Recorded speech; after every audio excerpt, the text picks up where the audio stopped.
Okay, so up here by the 04 glazes, we've got the wax, resist, and there's some brushes that you can use for brushing on the wax. Cool. Yes. So I'm just going to grab that and head around the table. Hopefully you guys can see with the computer and stuff if you need to move. Feel free to do that. And then I'll grab this brick to hold up my phone.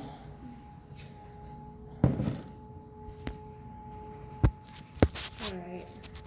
Hopefully I'll have to move this around for different parts of the demo. But so for waxing, just one coat of the wax resist is all you need. And I've actually already waxed this, so I'm just like re-waxing, but I just want to do that for the demo. And then 1/8 of an inch to 1/4 inch up the side, just for insurance purposes of not having your glaze stick to the shelf, or your entire piece stick to the shelf. Okay, so all the way around 1/8 of an inch to 1/4 of an inch up the side. And then just let that dry.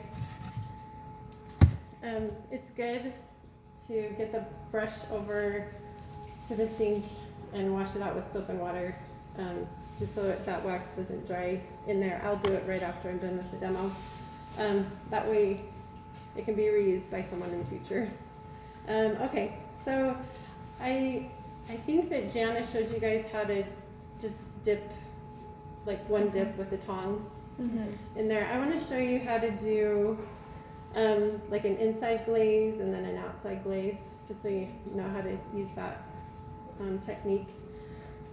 So I'll go ahead with one of these mugs here, and I'm going to mix up Tom Coleman Alumina White for the inside. I don't know if that'll show on this video or not, but I'll try. Okay. If you see it, tell me. Where's Coleman? Oh, okay, perfect. They get moved around. They're not in any particular order. Okay, let's try and tilt that a little bit. I don't know if you'll be able to see, John, but I'm going to mix it up. We've got this large drill that you can use to mix with, and this one in particular, it really tends to settle, so you have to really mix it well.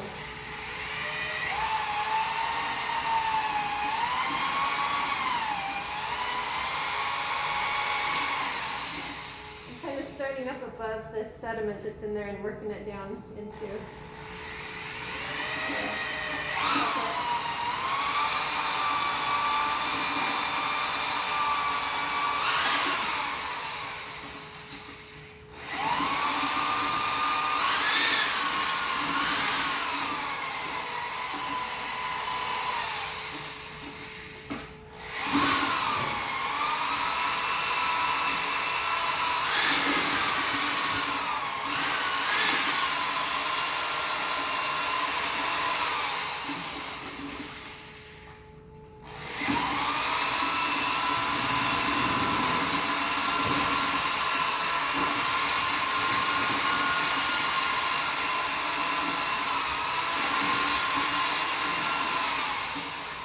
Usually it doesn't take quite that much mixing, but this one was really settled in there.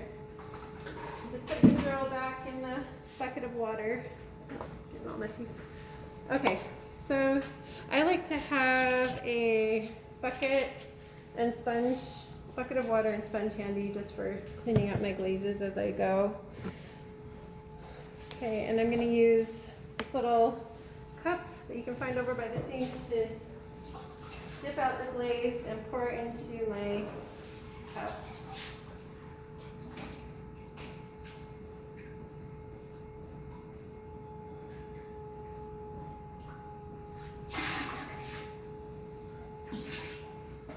I'm just letting the glaze kind of drip out. I don't like to shake it. If you shake it, sometimes too much of it will go out and it just won't have a nice even coating. Okay, so then I'm just gonna take the sponge and clean up the edges here a little bit.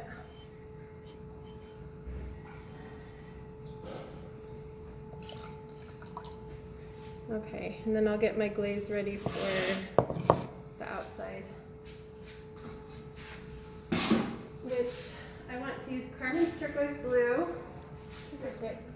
Oh, right there. Okay. This one is the only one that I would say is not food safe, so that's why I'm just doing on the outside of my mug, not the inside.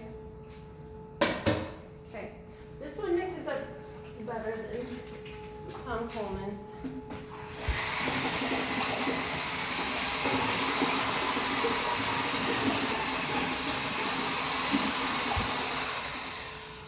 that's all that one needed.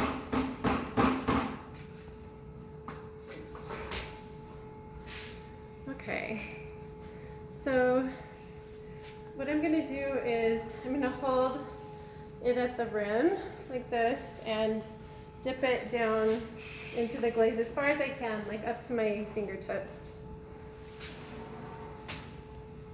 Count 1,000 to 1,000. And then just let it run off and dry. It doesn't take long for the glaze to dry.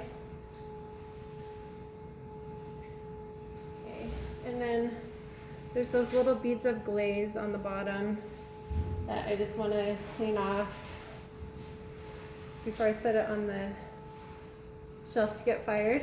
Okay, and then it's already dry, so I can just grab it out here and just dip it. I'm going to just overlap that line a little bit. Okay, 1,000 to 1,000. And it will kind of have a line on it, but I kind of like that. With this glaze, the thicker it is, you get some like different color variations in it, so it can look kind of cool, and it kind of blends into, it's not like a real distinct line. Anyways, you can see up there where it's thinner, it's got more like pinks and light blues, and where it's thicker, it's got more of the blues and greens. This one's kind of the same all throughout. It really varies from firing to firing how the glazes turn out. Like, it's not totally predictable, it's like just somewhat predictable. So that's kind of what I've ended up with. The glaze does go down inside a little bit when you do that, but like if you can see, that's okay. That's not gonna be a problem for it being food safe. So that is that technique. Do you guys have any questions? When you're like, if you wanted to like mix glazes, how would you do that? Can you like dip it in, like can they mix that all in the buckets at all, or no? So what you would do if you want to do multiple glazes is you could dip the whole thing in one glaze, like using the tongs, just dip it down in there and let it dry. And then if you want to do a second glaze, maybe like halfway, you would just hold it and then dip it in. And because it's dry, it's not going to mix in with the other glaze. Okay. So you could do that, but only go halfway. If you try and do the whole thing in two different glazes, it's going to probably run onto the kiln shelf because it's too thick. Okay. So, other questions? If you want to like paint something on it afterwards, like your mug that had like the flowers, like is that a different? If you want to do that technique, I would do the myolicas and do a low fire firing with it. Yeah, and I can demo that next time. Okay. I have a question. So like this rim inside, it's not even, but is there a way to get it even?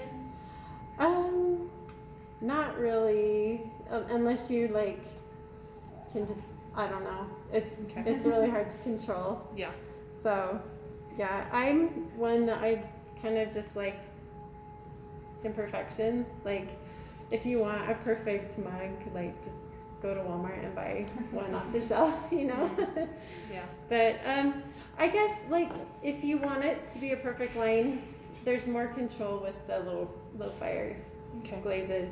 And I actually went to Italy and learned how to do that Maiolica technique, and they use like banding wheels and everything to get everything so perfect and even and stuff. But yeah, definitely brushing it on, you have more control than dipping. Like you're kind of just at the mercy of all the forces of physics and stuff like that. Yeah.